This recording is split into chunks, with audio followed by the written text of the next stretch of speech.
Okay, great. And then Michelle, could you introduce again, just for the recording? I think that would be useful.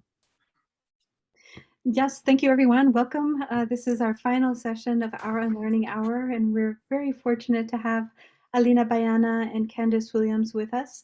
Richard Fletcher will do a more thorough introduction, but Alina and Candace have been collaborating with the Cachawide Cuna project to develop a Cassandra Press reader entitled Blackness, Indigeneity, and Erasure. We're so happy to have you here. Thank you. Thank you so much. Yes, thanks, Candace. Welcome both of you, and welcome everyone. It's good to see some familiar faces. So this is the last, as Michelle said, of our Cachawide Cuna our distanced unlearning hour. And we've been meeting every week at this time, just for 1 hour. We try and keep it to the hour. And we reflect on the workshops that we're part of, the projects that we're part of, with Cachawide Cuna, which is a research group at OSU focused on Andean and Amazonian indigenous arts and humanities. And so it's also an open space in some ways for communities across the university and beyond as well. And so welcome if this is your first time, if this is your 10th time, 15th, what week we in, 15th time, and it's the last day of the semester here at Ohio State.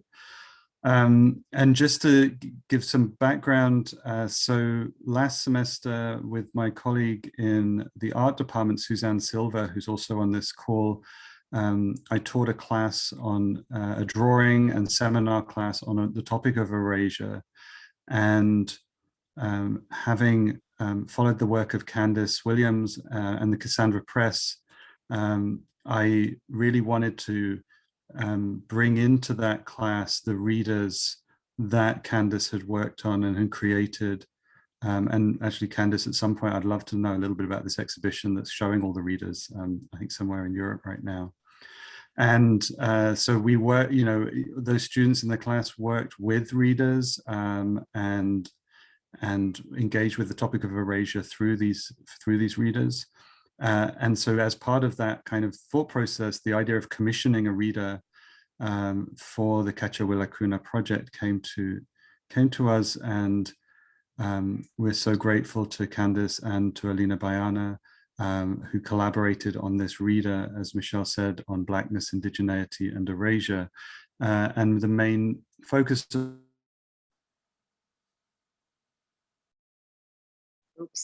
So the main focus today is to have this opportunity to speak with the artists that put together this reader about their process and also about the content of the reader as they selected the pieces. Thanks, Michelle. Do you want to start or I start? Well, one thing I was going to ask Alina and Candace is, if we wanted to, like, would it be helpful to walk us through a little bit the reader? I mean, I don't know if that's helpful, or if you want to give an overview ahead of time, just to kind of introduce us all to the work that you have done. Do you guys all have a copy now? A digital copy at least?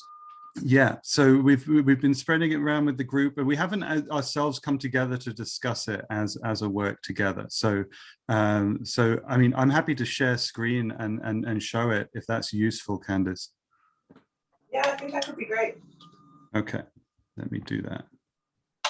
I'm super curious to hear about some first impressions that you guys had of it. If anyone wants to share any first impressions before we kind of go through things.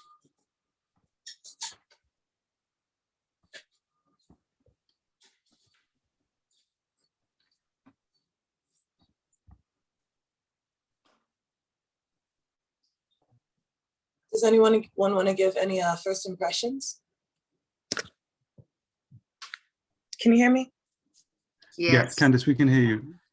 Does anyone want to give any first impressions of the reader from you guys? I'll just pick on you because you're all teachers too, right, Tamron? I know you had a good experience with the last couple of readers. What was your first experience? What was your kind of first look? I did. I mean, to be honest, it's the end of the semester, so it's been a busy time, and I glanced through the TikTok screenshots. And I thought that was just an amazing kind of introduction to the text, to see these as like part of the text. But I, in terms of first impressions, I think, I'm still absorbing. But I just loved the imagery and just, I did spend some time looking through those TikToks. Oh, okay, cool.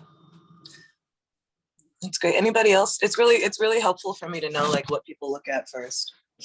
So any first impressions, if anyone wants to share, would be great. I have not yet had a chance to look through, but I'm really intrigued by that initial image, the very first one we encounter. Could you tell us more about it? Mm-hmm. For sure. That's Bayana, so maybe. Yeah. She's next. Yeah. Well, that's the projects that I presented in the Sharjah Biennial. I participated in the 14th Sharjah Biennial, where I met Richard actually for the first time. And yeah, this work is the canoe you see in the background is a canoe that came from the region of the Tapajós River in Brazil. And this work was, I was investigating the cosmological impacts of the construction of a dam in the region, because there are these plans to build mega hydropower plants in the Amazonian rivers, and the Tapajós is the last big river that feeds the Amazonian river that was not dammed yet. And yeah, they are still resisting it. They managed to stop it at that year, the construction, but it's a constant threat. So they're investigating their relationship with the river and why it was so devastating for them, the process, because usually it's very like openly discussed the social and economical impacts and environmental impacts. But I wanted to focus on how it impacts the way that people understand the world and how they deal with their reality. So in this work, I had inside the canoe, I had a mirror cut in the shape of a snake, which was actually the shape of the river, because in the region, the people believe that the river has an owner who's a big snake, and it's associated with the rainbow. So the canoe was overflowing with water, and at a certain point in the day, around 2 o'clock, from 2 to 3:30 or 4, the angle that the sun hit the mirror would project this rainbow serpent on the wall that we're seeing in the background. And as the shimmering rainbow would appear, we would hear the people explain the stories of the big snake and how the big snake mediates the relationship of them with the river and the forest, and how some of the people can turn into enchanted beings and visit a city in the bottom of the river, where they learn about how they should deal with the river, or how to get like which plants are good for what, and yeah, just to understand the environment in different ways, like that. Somehow every creature can be an enchanted being, and every creature is in some level human, like there is a humanity to everything. So you can, when you go to the enchanted city, you relate to everything as human, so you can have conversations and learn from them. So yeah, that was this work about this damming, this project of damming this river in Brazil. And there was a channel that connected that work with this work we see in the forefront. And this work is about the construction of the dam in Lebanon. It was being built by the same company, I'm sorry, that built the dam called Belo Monte, Brazil, which was like an environmental crime, in my opinion. And it's had a lot of impacts, and a lot of people that live around it are starving, and the ecosystem is breaking down, because the dynamic of the river was very important, and with the dam it changed completely. So the same company that was convicted for cartel formation in Brazil for the construction of that dam was hired in Lebanon to build this other dam. And then this work is about the construction of this dam in this valley called Adonis Valley.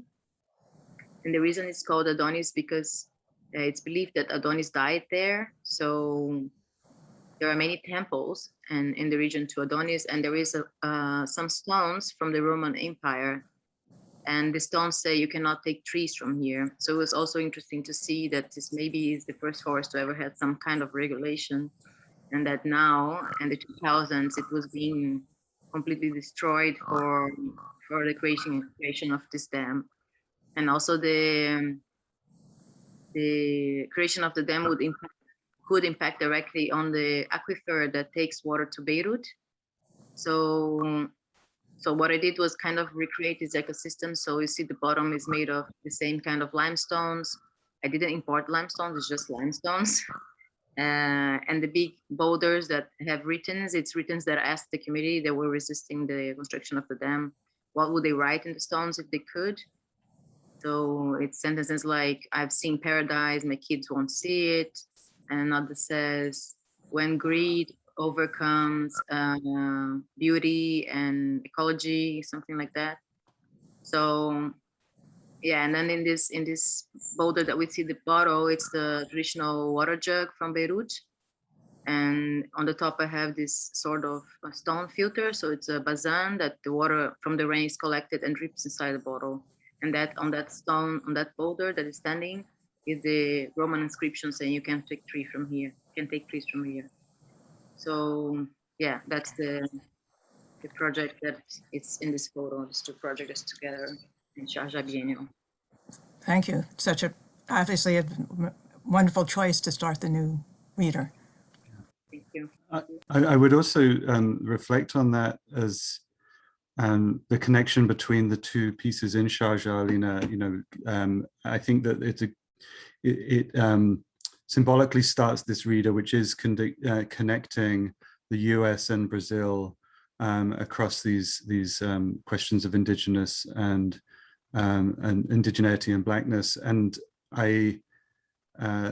one article that, thanks to Google Translate, I was able to engage with in response to this is that seems to directly remind us of the connections between the two countries in relation to extraction and removal. Is I'll just go to the table of contents, is this work, this article here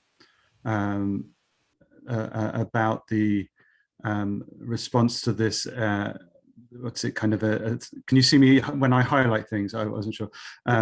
You could zoom in a bit for me. Yeah, sorry, Ellen. Yeah, there we go. And I can go to the article. Maybe I'll go to the article itself just so we can.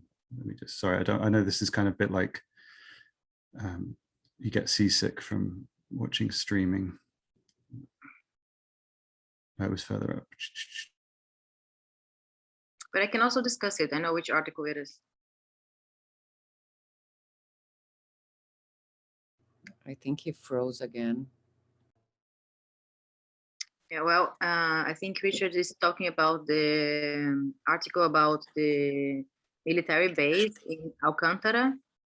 It's a region in Brazil where we have a quilombo, which is it's a community that was formed by people that run away, and they would make these horizontal communities and resist.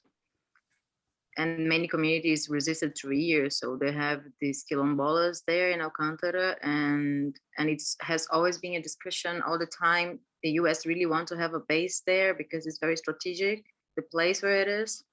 And it's been years, and Lula was resisting this agreement, but Bolsonaro really wanted to do it. And of course, the quilombolas are trying to resist because it's actually their land. And then when you make it a military base for the US, you can't even access the land anymore because it's actually US land. So, Richard, are you with us? I'm with you. I'm with you. Thanks, Alina. Yeah, again, I apologize for my connection, but thank you all for continuing. Yes, definitely. So that, you know, the bridging, you know, there's quite concrete bridging between the US and Brazil in terms of the displacement of this Afro-Brazilian population there as well. And again, Candice was asking for our reflections, and so, you know, I think one thing that I wanted to at least reflect on with, you know, encountering this reader, and, you know, several people here have experience with other Cassandra Press readers, but I'm, you know, when reading, you know, these are artworks in relation to selection and research that goes into this, and the juxtapositions between texts and the kind of accumulative effect of all the texts and the visuals and the artworks included is always very important in your work, Candice. And so I do think that those kind of resonances have an immediate impact, like the presence of the TikTok at the beginning, and then being taken up with the article about Indigenous TikTok further through the reader. But, you know, one thing that I felt was kind of slightly different with this reader was the interspersal of artworks throughout the reader. And I wondered whether you could speak to that, the presence, and if I go back to the table of contents, the presence of visual artworks that were present throughout the reader.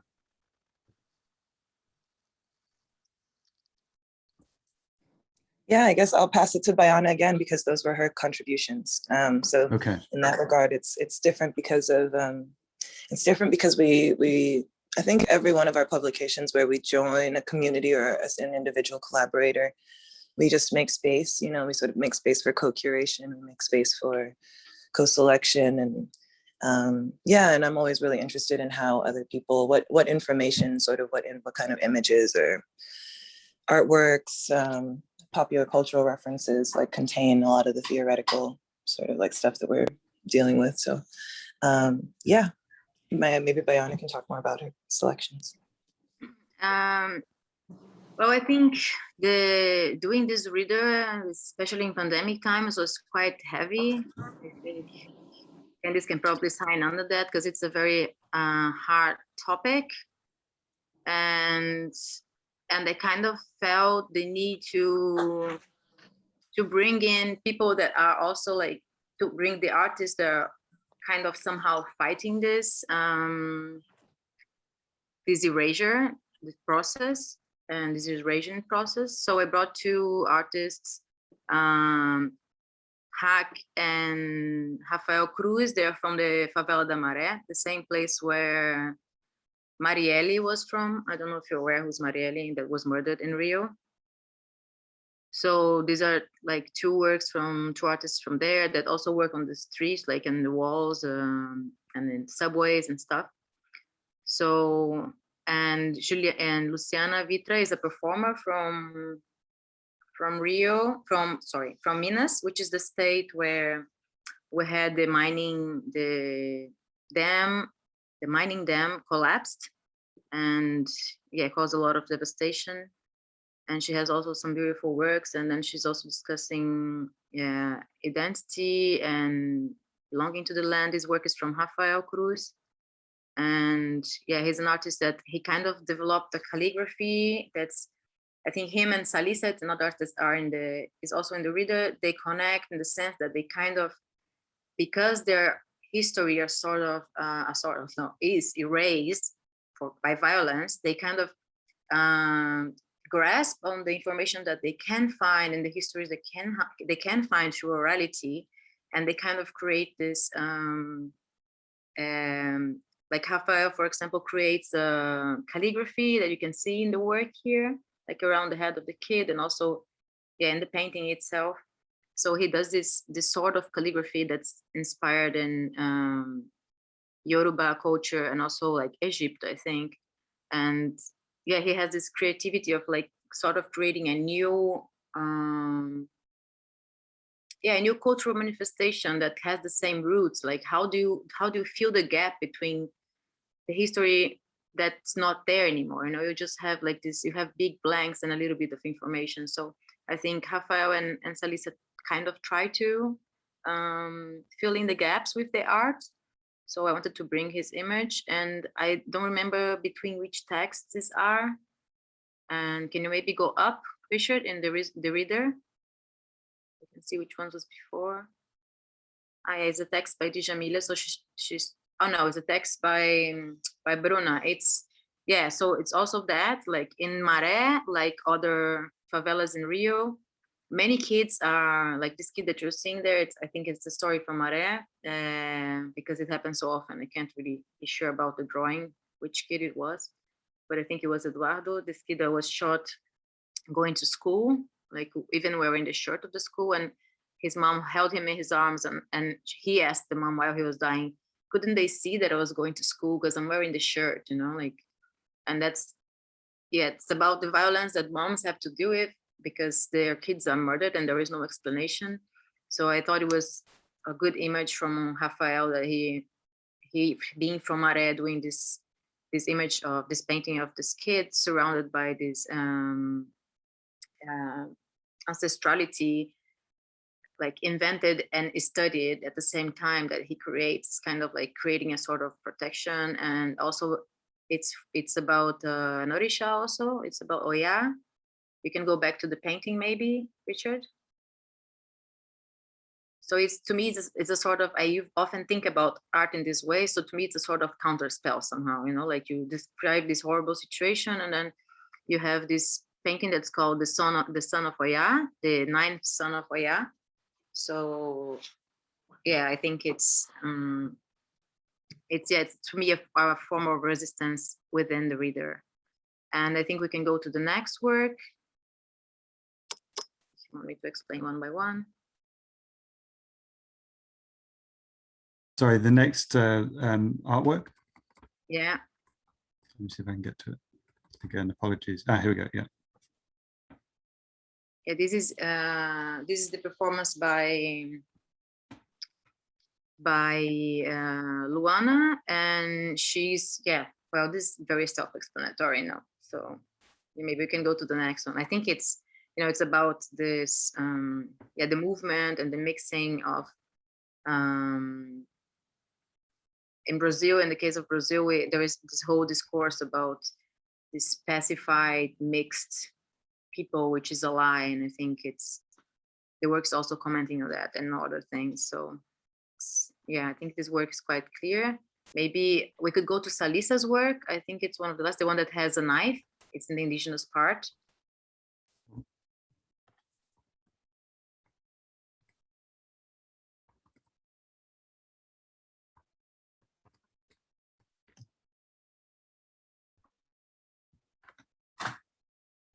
Yeah, that one. So this is, yeah, I actually had planned to talk a bit about Salissa today, but I think it won't be enough time, but it's good anyway, because I have another meeting after. But yeah, Salissa is a very interesting artist also, because like I said, she's like Rafael, kind of studying her ancestrality, but also completing the gaps and dealing with the expectations of people and what they project on her. So she's the daughter of a Carajá, which is a traditional people in Brazil, and a non-indigenous woman.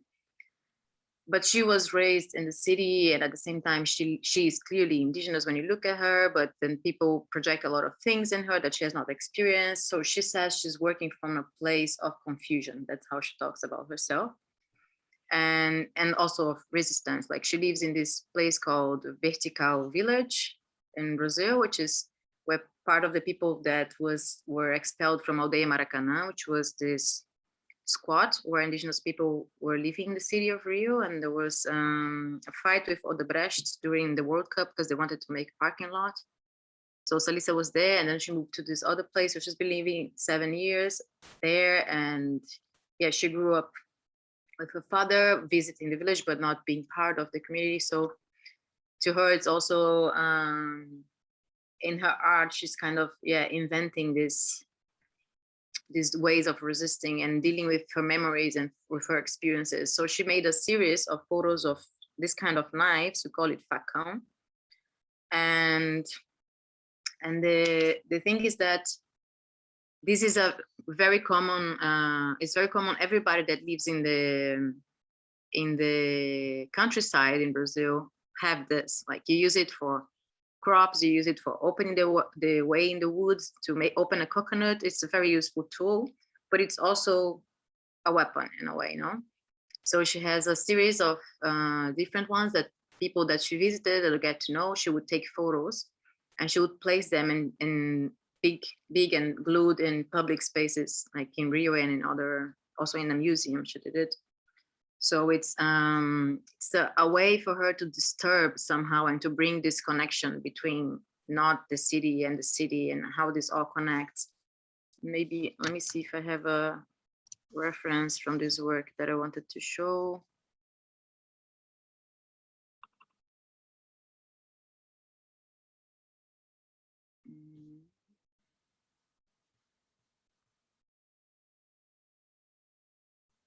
I can show this one.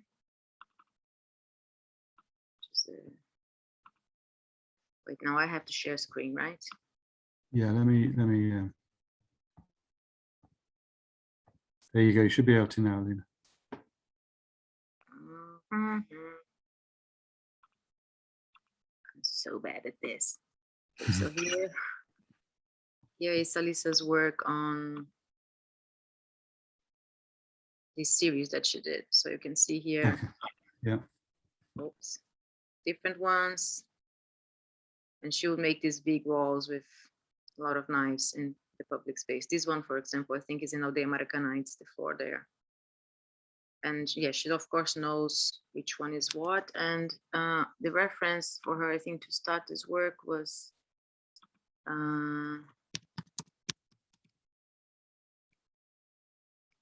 sorry, 1 second. A protest that happened.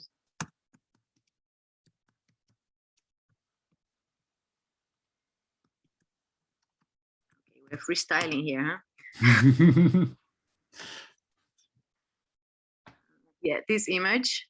Okay, yeah, it's important to see. Can you see it? Yes.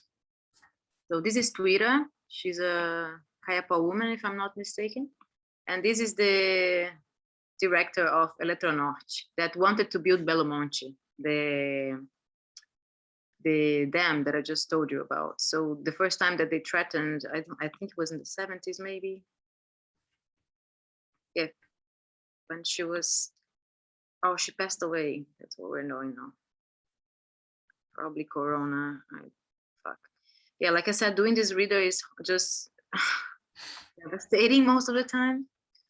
But yeah, many years ago, when they first decided they wanted to do this, the Belo Monte, okay, now how do I stop this? Stop share.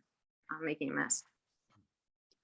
And yeah, she was in this meeting with the director of the Eletronorte, and she put the knife on his face. And like, because they didn't want the dam that now in the end they did build it.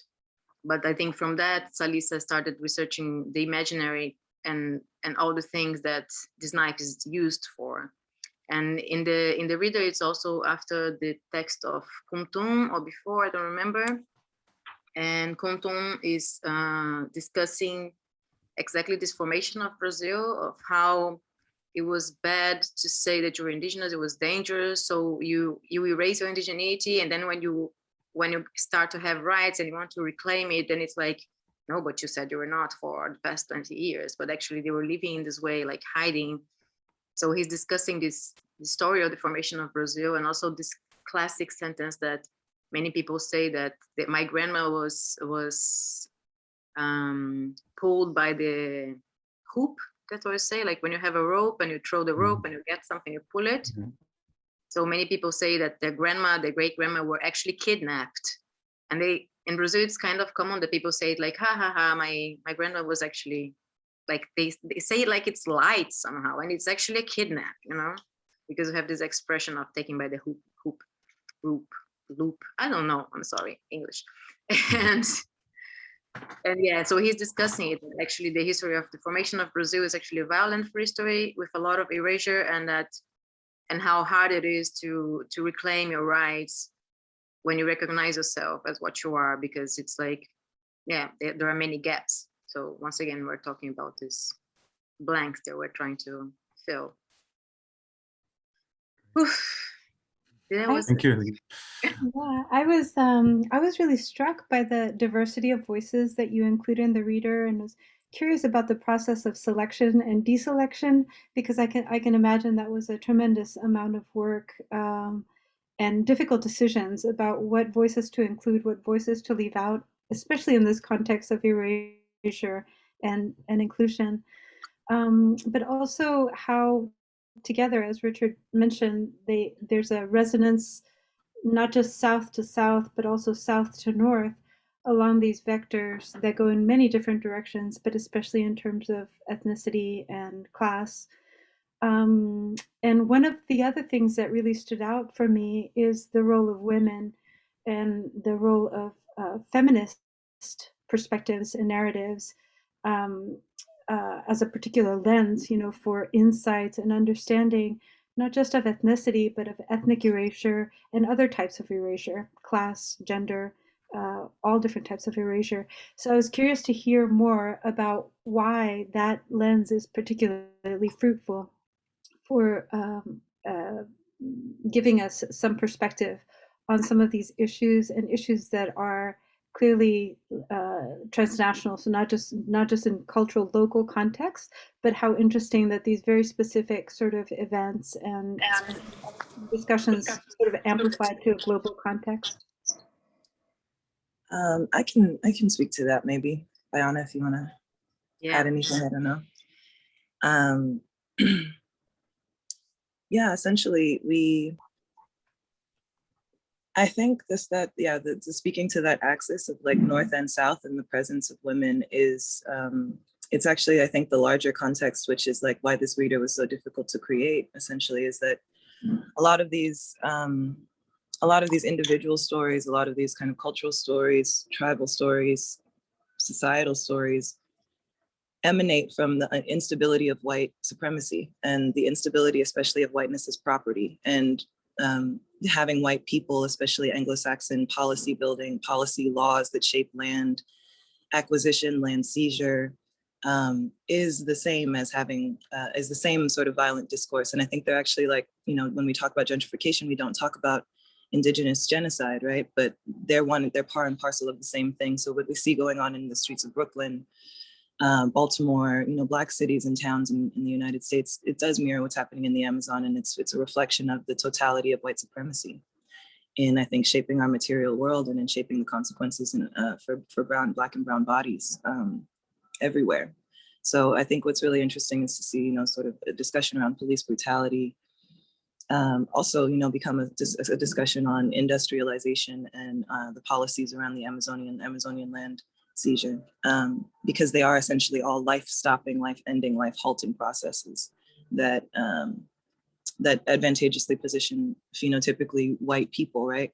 And as we know, because of what Bayana was saying, the rape of Indigenous and Black women is part and parcel with the colonial conquest and white supremacy, like invocation or something of white supremacy in our policies.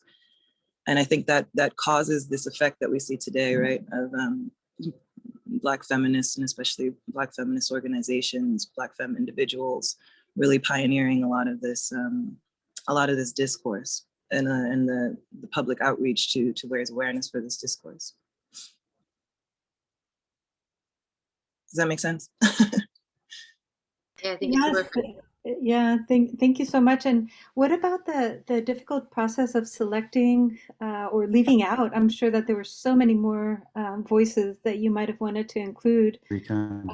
Maybe you can talk about that process in your collaboration.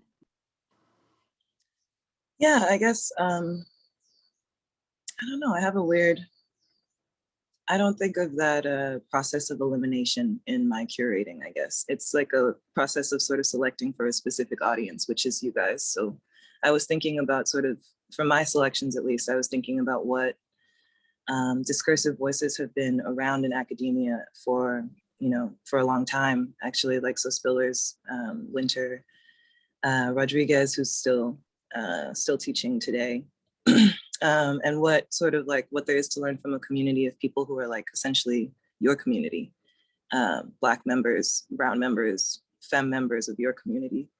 And that's how I made my selection. So I think even that idea of like, not selecting certain voices, right, and doubling myself as an eraser isn't productive for me. So I thought more of like how to select and really like select and amplify through the indigenous TikToks, you know, voices that have already spoken and that are speaking like, you know, directly. The Sylvia Winter letter is addressed to her colleagues at Santa Barbara, or yeah, right, Santa Barbara, at Davis, I think. So so yeah, just thinking about how, you know, especially in academia, those doublings of curating and erasure, right, or of selecting texts that you teach students versus maybe, you know, promoting colleagues who have fields of study or, you know, lifetimes of study that are related to these topics is a kind of erasure. So yeah, I'm less kind of like keen on seeing myself as a part of that process in a way. And I don't think that's how it really works, right? It's not like I have a quilt of Black and Indigenous people who I like limited the understanding of. I really went for people who are already in English, especially for academics who are, you know, within an email reach in most cases, or who are ground workers in their fields, or in the fields of critical race studies. Yeah, and I think on my case, I mean, we've talked, and Candice showed me the readers, and I kind of, well, I know Candice, and I could understand more or less the style of the readers, and I was also thinking in my way of researching, like I tend to, what I really like about the readers is that they feel like internet. They don't feel like academic books, you know, and I have a problem with academic books. Actually, to me, it's really hard to read. I'm dyslexic, and yeah, I was not a good student. So they kind of push me away. And the relation that I have with the readers is more like I'm reading through the internet and hyperlinking somehow. So I think what I try to put in the reader was also things and references and like people, and also where this text came from, that they actually work more as a gate. Like if you're interested, there is Dayara Tucano talking about suicide, the suicide letter by the Guarani Kaiowá, and how serious it is a problem for indigenous people in Brazil. And the text is from the Yande radio. And the Yande is the first indigenous radio that you can hear on the internet. So we put it there, like the sources also, so that people can go and get more information. So there was, of course, a selection. And I think it was more, in that case, like choosing someone that has an Instagram that's very active, like Bruna, who did the piece on the moms of Maré that lost their kids. She's very active on Instagram, and she's always commenting on situations and other people and other articles. So we kind of chose people that are somehow key to connect to others. Like if someone is interested, I think there are voices that are not isolated somehow. I think there is not even one academic in my selection. Yeah, I think it's actually a great mix in that way. Like with the indigenous TikTok spreadsheet, I think that was really important for me, I think, because of how much indigenous and Black curators on TikTok are really using audio to reclaim, like very popular audio to claim space for their presence, you know? So this kind of starting even this erasure reader with the idea that erasure is complete or total, you know, is almost like, that's the devastating premise, right? When there actually are so many indigenous people still alive, still active, still fighting for their lives, who simply, you know, are truly deeply barred from access to being seen the way they want to be seen, right? Or having agency. And this is how Blackness sort of also ties into indigeneity. It's an issue of being, put into categorizational levels of being exterminated or popular, right? I think especially in the United States, we have this overwhelmingly pathetic, you know, discourse about racial purity coming from the right that's really, you know, that's very centered as well, very centrist. And it's like a sort of fear of miscegenation coupled with like an extreme anti-Blackness that really does, I mean, it trickles, you know, into Native American and into indigenous politics so, you know, extremely. Even thinking about things like Cherokee Jeeps and our Cleveland Indians, and, you know, these are trademark and copyright law, like cases, court cases that have been going on for hundreds of years. Around sort of defamation. Another reader that we made in the same scope that's coming out with the erasure reader when we publish, and they already actually are out in Europe, so they're coming out at the end of the month here. is a reader on cultural property, intellectual property, and the sort of the devastation of the epistemic sort of devastation that being captured by various systems of entertainment, athletics, degradation, degraded history has like sort of put, you know, a hermeneutic strain on our ability to call forth even individual agency in personal situations. Yeah, so that cultural property reader is really interesting tie into this because it starts with Cheryl Harris's Whiteness is Property.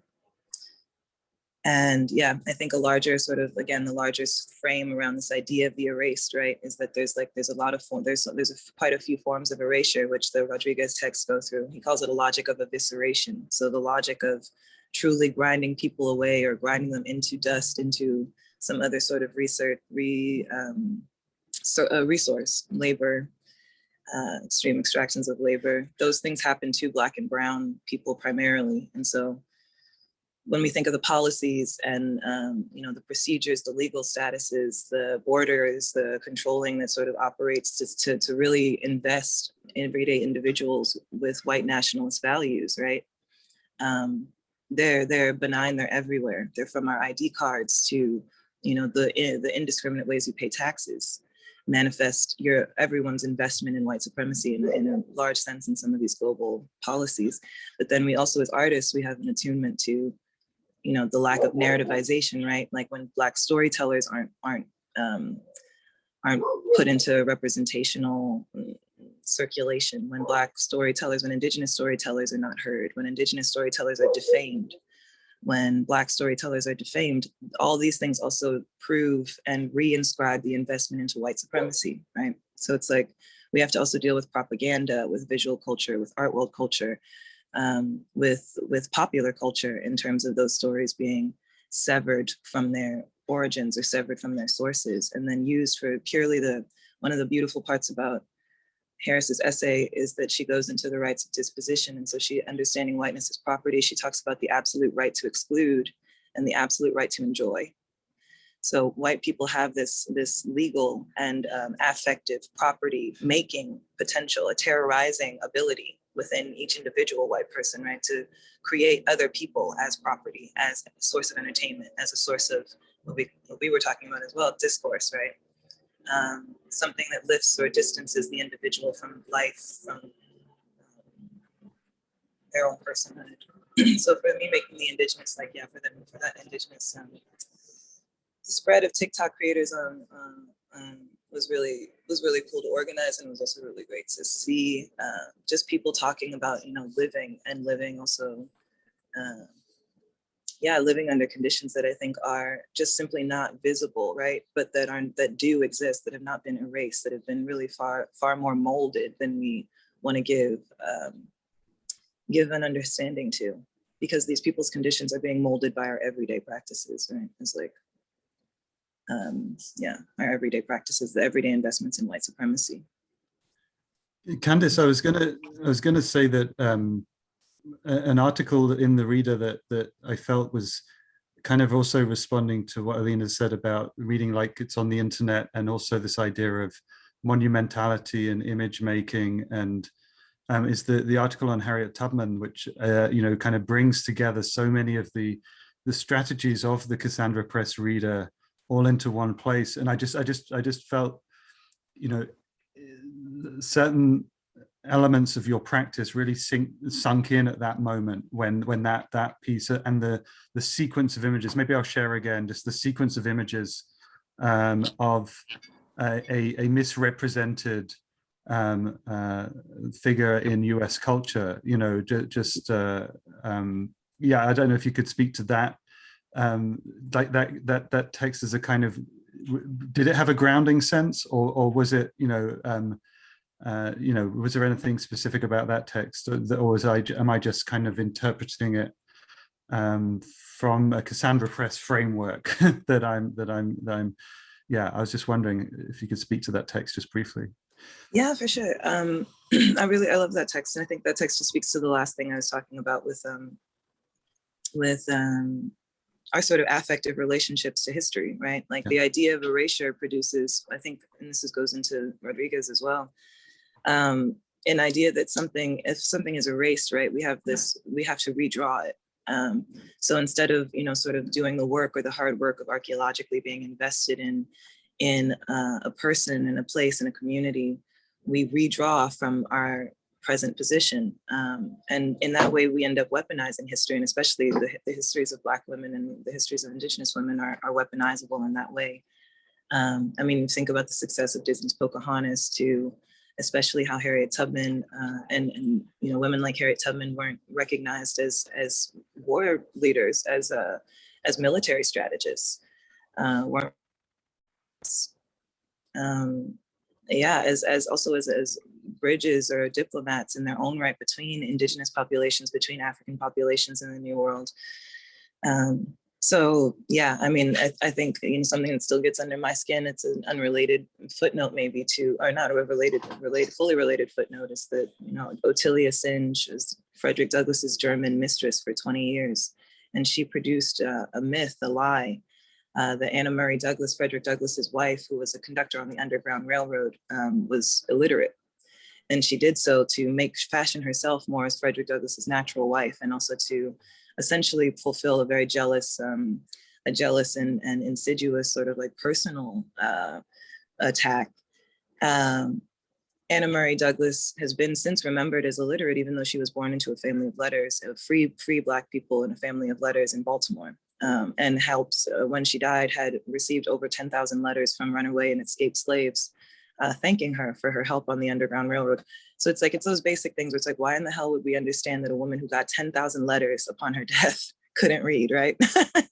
Why would we think that, right? Like, why would we think that, like, in a time when it was illegal to read, right, that people would also, but it's those things, right? What's on the record, what's under our understanding of her as a loving mother and a loving wife to Frederick Douglass is a kind of support trap, mammy trap, that we understand her through now. That has nothing to do with the work that woman's life was dedicated to. We won't understand the work that her life was dedicated to because those letters weren't preserved, right? Even every correspondence of Frederick Douglass's was. So even in that way, there becomes a gendered erasure. And I think Harriet Tubman, for me, Sojourner Truth, all these early abolitionists and extremely radical freedom fighters, the way that they're remembered via Hollywood is one of those properties, one of those characteristics of whiteness that produces the right to enjoy out of everything, right? The right to enjoy a story, the right to, people often talk about history and not talking about the bad parts, right? Because why would we carry that negativity? Why would we speak the truth if it's not a Hollywood kind of like version of the truth? And I think that's one of those characteristics of white supremacy that filter into academia pretty extremely as well. Academic research, academic study, the idea of, praising Black feminists. So we retell their stories entirely to fit like white romance novels or white romantic tales. I think this happens with Sally Hemings. This happens with Harriet Tubman. This happens with so many Black, even the story of sort of Rosa Parks, of Zoe Saldana playing Nina Simone. So, Black women, as we're remembered for our activities, we're often whitened, we're often lightened, we're often put into, and this is also Black academics today, right? Why is Adrian Piper not taught in Western ontological philosophy classes? Why is she relegated to Black history and Black art classes, right? Why is Toni Morrison's beloved work of nonfiction taught in history classes? It's this constant misappropriation of whiteness to glean whatever it wants or sort of like categorize as it will the lives of Black and Indigenous people posthumously. And I think that's one of the key, I put that in this text because I think it's like a key to the argument around the presence and not the erasure, right? The constant presence and not actually the erasure of so many cultures, the consumption of so many cultures by the white imaginary, and a violent white imaginary, kind of violent, delusional white imaginary. We have a question in the chat, but just before we go to Lucia's question, I think I want to at least put in the air of this conversation, especially with what Candice is speaking about, our positionality as academics, and the place of this reader in our classrooms, and what. I've been doing some work myself on thinking about how the impossibility of teaching Indigenous art without grounding and establishing a self-critique of settler colonialism and whiteness within settler colonialism. And I think that we have to discuss what kind of conditions for the teaching of this text will be, especially given who the professor would be. Like, so I definitely know in my reflections, self-reflections on my positionality, that being as explicit as possible about these conditions of white privilege that ground debates of blackness and indigeneity need to be up and center, and not just like a land acknowledgement said at the beginning to then be left as a kind of trigger warning to some extent of the impossibility within the institution, but also to keep returning again and again and again to these issues that you're raising, Candice. So that's something that I'm just hearing, the problem of this text within academia, or this reader within academia, and that's unresolved and it's fraught. And I think that we need to keep it like that and not somehow say, thank you, Alina and Candice, for the work, and we'll often do our work now, because it doesn't work like that. Or I don't want it to work like that. Sorry, and Lucia, I don't know if Alina, you can see Lucia's question in the comments, or I can read it. Well, from the last thing I heard about was that there was a letter that was sent to Biden, and apparently the contract continues. That was the last update I had. So yeah, also this illusion of that we all have during elections that it will be different, but actually, power is power. So, I mean, I don't think he will give up on a military base in the Amazon. I think it's, unless there's a lot of pressure, but I think there was no noise about this in the US. So yeah, the activists keep pressuring in Brazil, but there was no going back so far.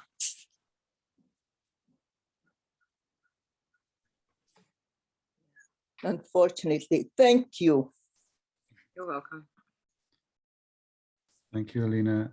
So we're at the hour of our Unlearning hour. I want to be respectful of everybody's time, but I also realize that we have, if there are people that have been sitting with questions and comments that you want to, maybe 5 minutes, if everyone's willing, to just go over a little bit for our last session of the year. I mean, it's such a precious time to have Alina and Candice here, and I wish it was 2 hours, to be honest, but I will limit, if so, just, anyone that wants to reflect, anyone that's used these readers before thinking about this new reader, anyone from the Cachawalacuna project or beyond who's here, who wants to reflect on anything that's been said, or any questions for our artists. Hi there. Hey, Anna. So this is going back to your initial question, Candice, but first impressions of the reader, it's a big one. It also, I felt like, I guess my first question was like, whoa, is this what a reader should look like? It really threw me off because of the amount of, well, first of all, because you had TikTok videos, which when I first looked over the reader and was like, I was just like looking at the images. I didn't even realize that you could press on it until the second time I went back. So that, you can watch the videos. and I went, I think about like maybe 6 or 7 of them. I felt like, I couldn't take in all of them at once for sure, but I appreciated the amount that you placed in there. That was a lot. The other thing too, I realized that, I've seen these people before on my own through Instagram. And I was very interested, specifically, I'm here in Canada in the First Nations peoples, watching some of their videos. And then the second thing I did was kind of just scroll through the structure to see what else was in the reader. And I was drawn to you had the Canadian Art Magazine article about the TikTok videos. And I was drawn to that, of course, because of the place that I'm in. But I enjoyed throughout this discussion, listening to, realizing that what I thought going in, I guess my first impression was like there was going to be a really heavy focus on Brazilian Portuguese language and this area of the world. And now I'm seeing a more global insight to it, with even talking about the Sharjah Biennial. I did not realize that that connection between the artwork and the title page was there. And so that I liked that we were able to, that I was able to kind of explore that through this discussion. But I definitely think, you know, there's a lot of information there that requires going back to review. So thank you. Yeah, for sure. No problem. I mean, I think that's, yeah, it's a big one for sure. This last round of readers were all really big. So the cultural property reader is 1,500 pages and split into 3 sections. And I think this reader, like the fetishism reader so I made a fetishism reader maybe like 4 years ago, I think, starting to think about a lot of these questions of the hermeneutic injustice around caricature, right? Around even thinking about virality and Blackness and what it means to have digital Blackface sort of be like a chief marketing trope globally. How hip hop acts as like, you know, a kind of code or decoder for a lot of rogue rebel or protest movements. Just thinking about stuff like that and what the internet and kind of Web 2.0 was really doing. We made this, a couple readers have emerged from that fetishism reader. And I think similarly to this reader, like while I was making this reader, what was hard for me, I think what was hard for Bayana, and what was hard for me was really interesting. Like what's sort of devastating for me, right, is that we have especially I think in our English speaking world, we have such an extreme discourse that's been so fruitful for so long around the necessity of abolition, around the necessity of the end to sort of colonial slavery, to the rape of natural resources, the rape of humans. And that this has been, that these things are canon for so many Black observers of the world, right? And in academia, you'll get, people who are like, I teach decolonial studies and I've never read Du Bois, right? Who are like, but simply because they haven't had, a certain intersection, lived intersection. And because of, the policy and like the placement of so much white canon to obscure. So basically what I'm saying, that's a long-winded way of saying that, like, making this reader, I think what was difficult for me is that I think as an African-American scholar and as a person with my particular like academic and scholarly background, I could make another reader on the devices of this erasure, right? Like we can make a reader on the presence, the living presence of Black and Indigenous people in a lot of these political discourse on the ground roots level as activists, as posthumous martyrs. We become wholes, right? Spaces where we can see injustice in our biographies and our artworks. But then there's also this other side of it, right? Which I think is the thing that we're talking around, which is how all that work gets leveled into things like cartoons, into logos for computer software, right? Into, whatever, it's like, it's crazy. It's like whatever the hell you can think of, it's almost like they find a way to, to crush or to level the hermeneutic value, right? The value in exchange, the value in teaching of a lot of our biographical, our history, our artworks, our current and contemporary means of communicating around surveillance systems, around white supremacy. And so like with the fetishism reader, the first reader, I think was just, I called it real value referent, just thinking about that initial sort of abstraction of flesh value referent. Real reference. So it was just thinking about what is real and how the flesh is commodified and what is abstracted from the flesh and turned into symbol and then used as transaction. Or Harris says it beautifully, which is that whiteness creates people as transferable collateral. It creates people as a stand-in for currency, which is a fetish. And then thinking about, like, I made a second volume on fetishism after really thinking through that. I think 2 years after. It's called Devices of Fetishism. So it's actually thinking about things like narcissism, things like, things like psychopathy, things like even like empathy, right? And the misrecognition of empathy in interracial relationships that are still rape or abuse. Or there's a really great Amy Carrillo essay called On Monsters Ball that I think of a lot. And just thinking about these devices, these literary phenomenons, right? Where there's like, the white heroism, white savior complex, like thinking about these things that like the ways in which the erasure is perpetuated, or that the erasure is structured, right?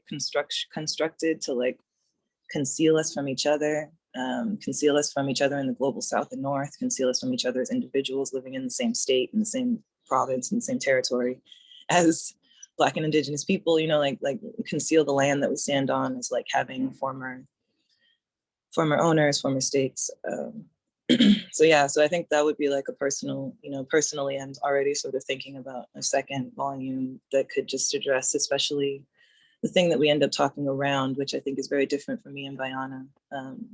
You know, like I think with the indigenous in Brazil, even with, you know, the idea of Amazon, something I didn't even touch that much, but I think the indigenous TikTok creators touch a lot in their videos is fucking Amazon. You know what I mean? This is a massive hermeneutic appropriation. This, every time you buy something on Amazon, you do defeat the idea of protecting the Amazon River, right? And it's this kind of extreme, like a radical form of caricature, a radical form of seizure, the seizure of the importance of life and community and ecology that happens on a very banal, white middle class, commercial, structural level, right? This idea that white personhood can simply claim and take the names, the spaces, the affects, the costume, right? This is what we're dealing with white children as educators of young people, right? That those affects of being able to colonize people mentally, physically, emotionally.